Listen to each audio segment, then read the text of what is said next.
Alright, welcome back to Archi Lens. Today we're gonna talk about how to filter the noise in today's market.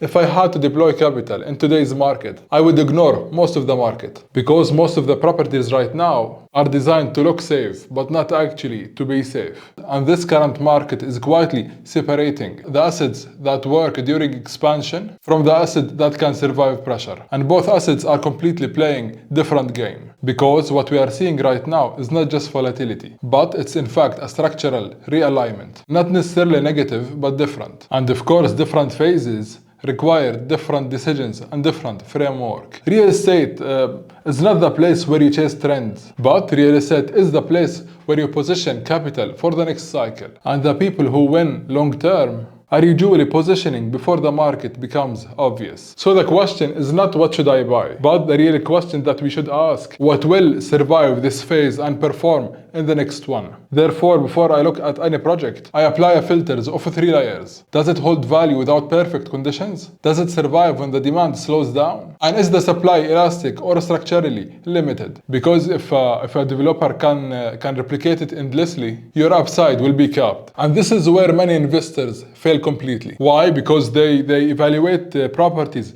like consumers, not like capital allocators. Then after that, I go deeper in the phase that I'm looking for. In this current phase and in this market conditions, I'm looking for tier 1 governmental-backed developers only, and communities with a proven urban metabolism, not just pretty renderings and brochures, but places that actually function under pressure. And of course, within the master plan itself, I'm looking at the most prime location. And of course, most importantly, a strong entry price. And even inside that, not everything is qualifies. First, I need to decide whether I'm buying it to live inside it or to deploy capital for investment, because each one is a completely different game. For villas and townhouses, I don't just study the unit itself, but I also study the privacy gradient, such as sightlines from neighbors, relationship to the street, sun exposure across the day, because if the layout fails the privacy test, it fails the luxury test. On the other hand, for apartments, I look at the floor plan efficiency, because most of the market is selling square footage,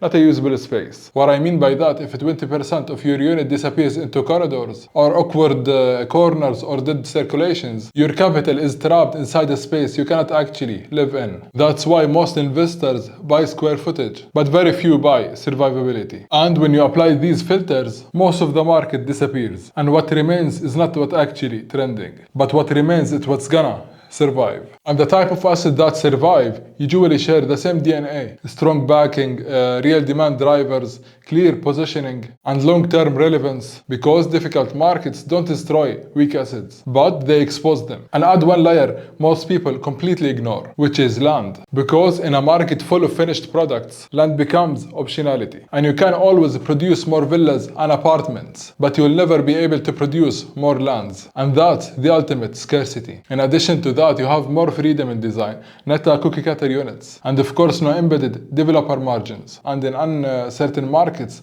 optionality becomes power. And here's the fact that land, the only asset that does not depreciate or age while you're waiting. Most people buy based on feeling, but deploying capital must be based on structural audit. And most of the market is just noise. And the next cycle will not reward the people who follow the crowd, but it will reward the people who ignore the hype and return to the structural fundamentals. Because in shifting markets, you don't bet on trends, but you bet on logic. Finally, good markets can hide bad assets, but difficult markets exposes everything. And the investor who survives the next phase will not be the loudest, but they will be the most structurally positioned. And through Archi Lens, we don't chase the market.